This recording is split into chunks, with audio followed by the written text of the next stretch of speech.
प्यारे प्यारे दोस्तों, नमस्कार। स्वागत है आप सभी का मेरे YouTube चैनल में। और आज हम लोग NCERT क्लास 9 चैप्टर 3 को देखेंगे। और इस चैप्टर का नाम है इसको लिखा है श्याम चरण दुबे ने और उपभोक्तावाद की संस्कृति के बारे में बताया गया है। तो चलिए आइए इस चैप्टर को हम देखते हैं क्या है। पहले हम लेखक के बारे में ज्ञान प्राप्त करेंगे। लेखक है श्याम चरण दुबे। तो इनके बारे में कुछ लिखा गया, आइए पढ़ते हैं। श्याम चरण दुबे का जन्म सन 1922 में मध्य प्रदेश के बुंदेलखंड क्षेत्र में हुआ। उन्होंने नागपुर विश्वविद्यालय से मानव विज्ञान में PhD की। वे भारत के अग्रणी समाज वैज्ञानिक रहे हैं।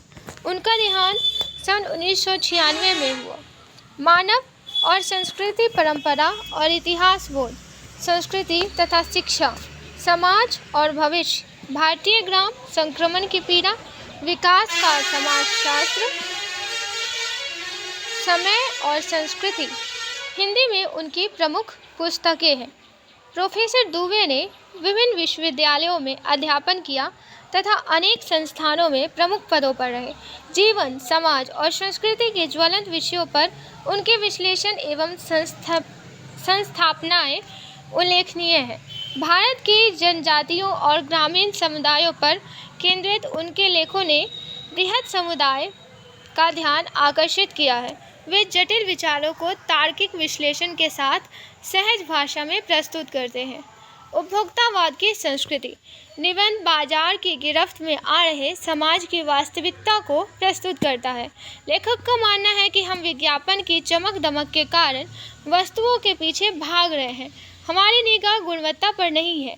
संपन्न और अभिजन वर्ग द्वारा प्रदर्शनपूर्ण जीवन शैली अपनाई जा रही है, जिसे सामान्य जन भी ललचाई निगाहों से देखते हैं।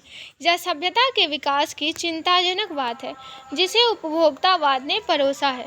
लेखक की यह बात महत्वपूर्ण है कि जैसे जैसे यह दिखावे की संस्कृति फैलेगी, सामाजिक अशांति और विषमता भी बढ़ेगी।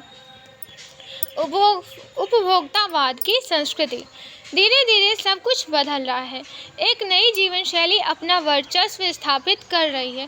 इसके बाद आ रहा है एक नया जीवन दर्शन, उपभोक्तावाद का दर्शन। उत्पादन बढ़ाने पर जोर है चारों ओर। यह उत्पादन आपके लिए है, आपके भोग के लिए है, आपके सुख के लिए है। सुख की व्याख्या बदल गई है। उपभोग भोग ही सुख है। एक सूक्ष्म बदलाव आया है नई स्थिति में। उत्पाद तो आपके लिए है, पर आप यह भूल जाते हैं कि जाने अनजाने आज के माहौल में आपका चरित्र भी बदल रहा है और आप उत्पाद को समर्पित होते जा रहे हैं। विलासिता की सामग्रियों से बाजार भरा पड़ा है, जो आपको लुभाने की जी तोड़ कोशिश में निरंतर लगी रहती है। दैनिक जीवन में काम आने वाली वस्तुओं को ही लीजिए। टूथपेस्ट चाहिए, यह दांतों को मोती जैसा चमकीला बनाता है, यह मुंह की दुर्गंध हटाता है, यह मसूड़ों को मजबूत करता है और यह पूर्ण सुरक्षा देता है। वह सब करके जो 3-4 पेस्ट लगा अलग अलग करते हैं, किसी पेस्ट का मैजिक फॉर्मूला है? कोई बबूल या नीम के गुणों से भरपूर है? कोई ऋषि मुनियों द्वारा स्वीकृत तथा मान्य वनस्पति और खनिज तत्वों के मिश्रण से बना है? जो चाहे चुन लीजिए। यदि पेस्ट अच्छा है तो ब्रश भी अच्छा होना चाहिए। आकार, रंग, बनावट, पहुंच और सफाई की क्षमता में अलग अलग, एक से बढ़कर एक।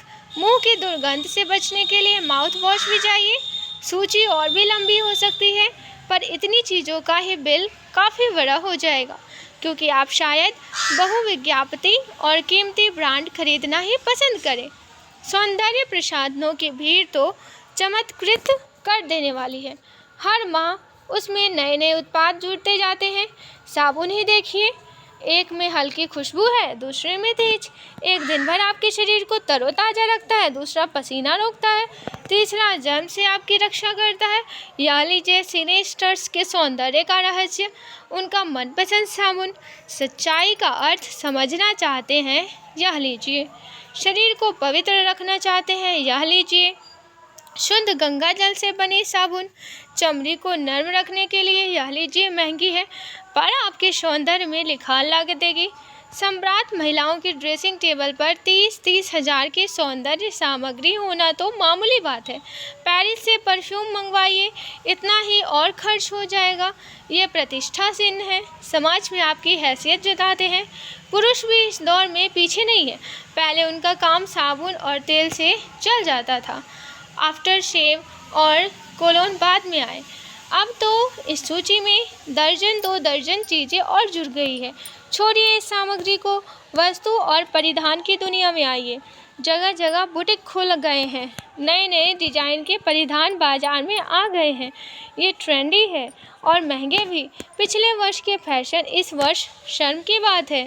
घड़ी पहनने समय दिखाती थी, उससे यदि यही काम लेना हो तो 400-500 में मिल जाएगी। हैसियत जताने के लिए आप 50-60 हज़ार से लाख 1.5 लाख की घड़ी भी ले सकते हैं। संगीत की समझ हो या नहीं, कीमती म्यूजिक सिस्टम ज़रूरी है। कोई बात नहीं यदि आप उसे ठीक तरह चला भी ना सके। कंप्यूटर काम के लिए तो खरीदे ही जाते हैं, महज दिखावे के लिए उन्हें खरीदने वालों की संख्या भी कम नहीं है। खाने के लिए 5 सितारा होटल है, वहाँ तो अब विवाह भी होने लगे हैं। बीमार पड़ने पर 5 सितारा अस्पतालों में आइए। सुख सुविधाओं और अच्छे इलाज के अतिरिक्त यह अनुभव काफ़ी समय तक चर्चा का विषय भी रहेगा।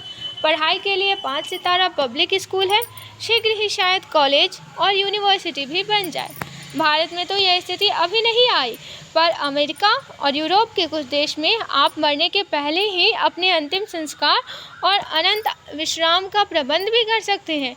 एक कीमत पर आपकी कब्र के आसपास सदा हरी घास होगी, मन चाहे फूल होंगे, चाहे तो वहाँ फव्वारे होंगे और मंद ध्वनि में निरंतर संगीत भी।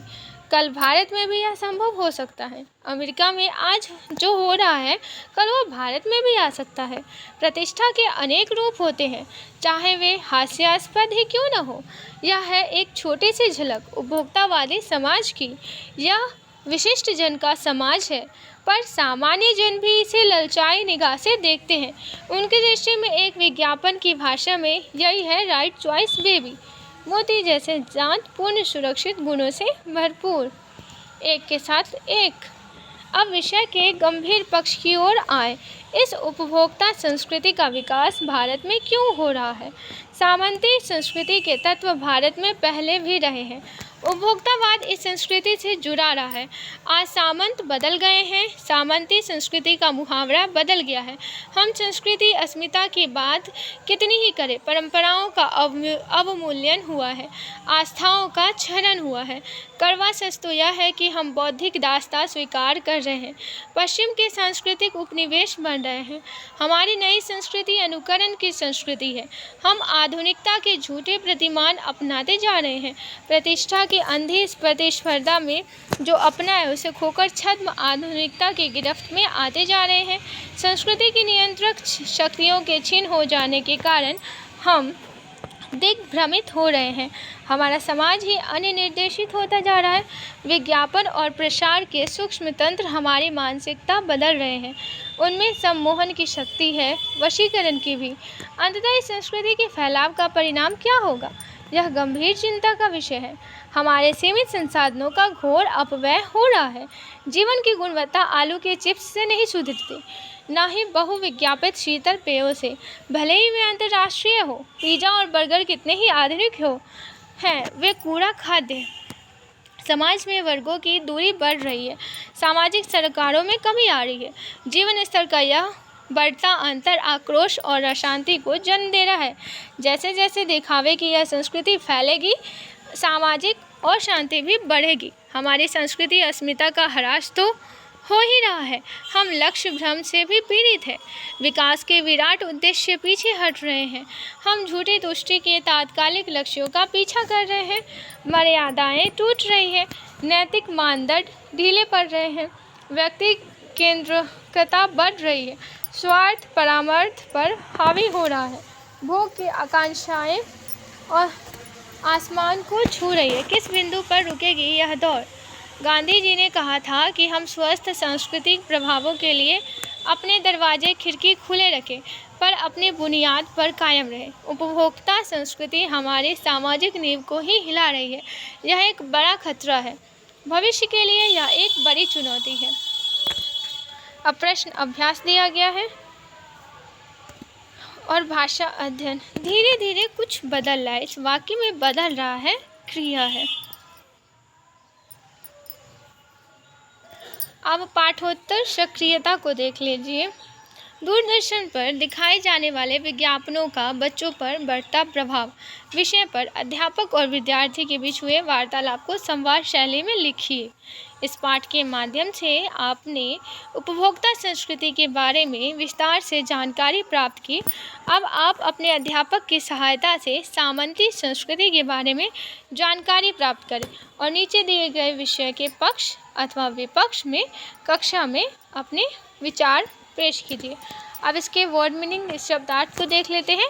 वर्चस्व मतलब प्रधानता, विज्ञापित मतलब प्रचारित और सूचित, अनंत जिसका अंत न हो, सौंदर्य प्रसाधन सुंदरता बढ़ाने वाली सामग्री को कहा जाता है, परिधान यानी कि वस्त्र, अस्मिता अस्तित्व और पहचान, अवमूल्यन यानी कि मूल्य गिरा देना, क्षरण नाश, उपनिवेश वह विजित देश जिसमें विजेता राष्ट्र के लोग आकर बस गए हों, प्रतिमान यानी कि मानदंड, प्रतिस्पर्धा, होड़, छद्म बनावटी, दिग्भ्रमित रास्ते से भटकना या दिशाहीन होना, वशीकरण वश में करना, अपव्यय यानी कि फिजूल खर्ची, तात्कालिक मतलब उसी समय का परमार्थ यानी कि दूसरों की भलाई।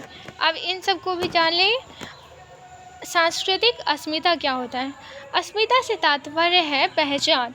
हम भारतीयों की अपनी एक सांस्कृतिक पहचान है। यह सांस्कृतिक पहचान भारत की विभिन्न संस्कृतियों के मेल जोल से बनी है। इस मिलीजुली सांस्कृतिक पहचान को ही हम सांस्कृतिक अस्मिता कहते हैं। सांस्कृतिक उपनिवेश विजेता देश जिन देशों पर अपना प्रभुत्व स्थापित करता है वे देश उसके उपनिवेश कहलाते हैं। सामान्यतः विजेता देश की संस्कृति विजित देशों पर लादी जाती है।